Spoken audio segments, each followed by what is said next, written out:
Welcome to this episode of Armbruster Capital Management's InvestEd Vidcast series. I'm Chris Sabula and I'm here with Mark Armbruster. Today we're talking about economic growth and how it could fare during a time of rapidly growing debt. Recent economic data releases show that the economy is rebounding from the COVID-19 recession. As restrictions are lifted, people return to work, and consumers are able to spend more freely. GDP as a result has skyrocketed. Most economists expect the economy to continue its robust growth into next year. Right. On the positive side, the National Bureau of Economic Research recently declared the recession over only 2 months after it began. And the most recent CBO, or Congressional Budget Office, economic forecast is predicting 7.4% growth for the current year. However, on the negative side, the CBO is also forecasting growth of only 2.8% through 2025 and a pretty paltry 1.6% thereafter. The near-term numbers sound great as we make up lost ground from COVID, but we pretty quickly return to the pre-pandemic trend of sub-3% growth and very low growth after that. This isn't terribly exciting, but unfortunately it may be the best-case scenario. That isn't exciting, but why is that? In order to achieve even sub-3% growth in the future, we need the economic expansion to continue uninterrupted. This means a number of things need to go right, namely no more COVID closures, demand for goods and services needs to remain robust, and unemployment needs to return to the low single digits. These items are on the right track right now, but they have to continue for some time, and that's far from certain. All the new debt acquired by the government makes the everything is rosy status quo scenario seem unlikely. The government has taken on quite a bit of debt over the past year. Interestingly, despite rapid GDP growth, the government debt loads show no signs of slowing anytime soon. The most recent component is an infrastructure bill that could cost an additional $1.2 trillion. How is this spending going to affect the economy? Well, the impact is not terribly clear, and economists are notoriously wrong in their forecasts. But there are those who argue we'll see runaway inflation as a result of all this debt, and there's others who think that the debt will weigh on future economic growth, which could cause deflation or even a stagflationary environment down the road.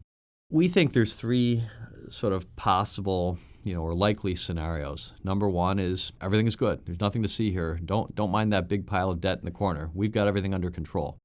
And this is really what the Fed is advocating right now.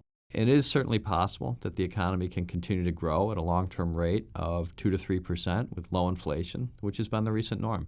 But won't the government's increased spending lead to heavy inflation? Not necessarily. We saw a similar policy during the downturn of 2008, in which the Fed printed a lot of money to stimulate the economy. They had the TARP, or the Troubled Asset Relief Program. Many argue that we would see inflation from such a large level of economic stimulus, but it never actually occurred. The economic recovery was slower than similar past recoveries and far more anemic than many anticipated, but reasonable growth did materialize without prices running out of control. The second and far less desirable scenario that we see today is what economist Larry Summers calls secular stagnation. There's currently so much money sloshing around in the global economy, and asset prices have accordingly been pushed up so high that future growth could be hamstrung. Japan presents a real-world case study of what this could look like. Economic growth has been anemic for decades in Japan. Interest rates have been close to zero or negative at some points, and the stock market is still far below where it was in the late 1980s. In fact, inflation has been so low that deflation has been the overriding concern in Japan, and this has hurt manufacturers, savers, and investors alike. That would be an alarming outcome, but not unprecedented, even beyond Japan. The impact of large debt on economic growth was the topic of a study done by economists Reinhardt and Rogoff. They found that once the ratio of debt to GDP gets above 90%, the economy can face adverse effects, including slow growth and instability. They looked at many different nations over a large time span and found this to be true both in developed and emerging economies. These adverse effects seem increasingly likely given that the U.S. debt to GDP ratio is now 120%. It's over 100% in Europe, and it exceeds 230% in Japan, so clearly this could be a global problem. Yeah, and while Reinhardt and Rogoff's study points heavily to secular stagnation, it could also foreshadow stagflation. Right, and that's the third scenario. Economist Nouriel Roubini from New York University believes that a repeat of the stagflation from the 1970s is likely. In such a scenario, GDP growth will be slow because of the debt overhang, as you point out in the Reinhardt and Rogoff study, but loose monetary policy put in place by the Fed and other central banks around the world will result in runaway inflation. Historically, stagflation has required government policy mistakes in order to take hold, and there is a case today that proposals for higher corporate taxes, additional regulatory costs for initiatives like climate change, and higher minimum wages could be those policy mistakes that result in simultaneous slow growth and inflation. None of this sounds too rosy, but as investors, what can we do? What are the investment implications of these scenarios? Of course, it ultimately depends on which scenario plays out, but there are some things that are likely to work regardless of the outcome. For example, using a long-term factor-based approach will likely make sense given today's backdrop of high stock market valuations, huge divergences in valuations in some parts of the stock market, and low interest rates. Yeah, and for our regular viewers, you've heard us discuss factors and a factor-based investment approach. And we have other vidcasts that take a deeper dive into those topics. But Mark, for a quick recap, what are the highlights? Yeah, sure. Factor investing includes tilting the portfolio towards specific segments of the stock market, such as value stocks, stocks with high price momentum, higher quality companies, or stocks with lower volatility. The goal is to enhance diversification, manage risk, and over time generate above-market returns.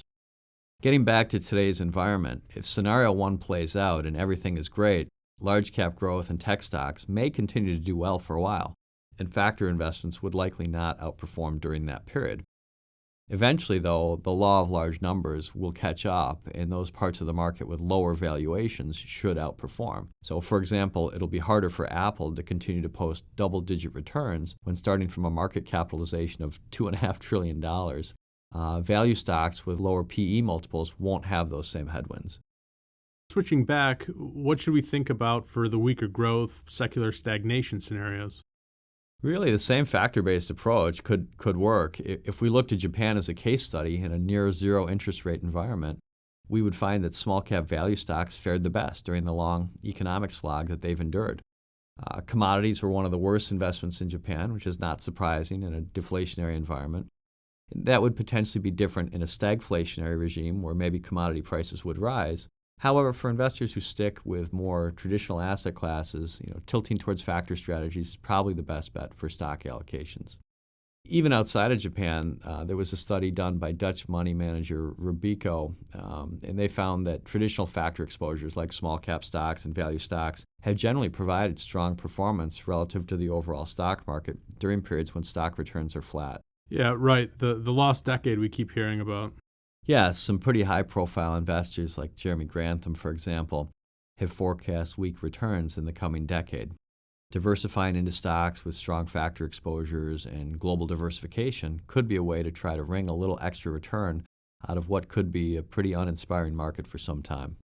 Definitely not the most upbeat outlook, but markets do go through cycles and we have to be realists. Thank you for joining us today for this episode of Armbruster Capital Management's InvestEd Vidcast series.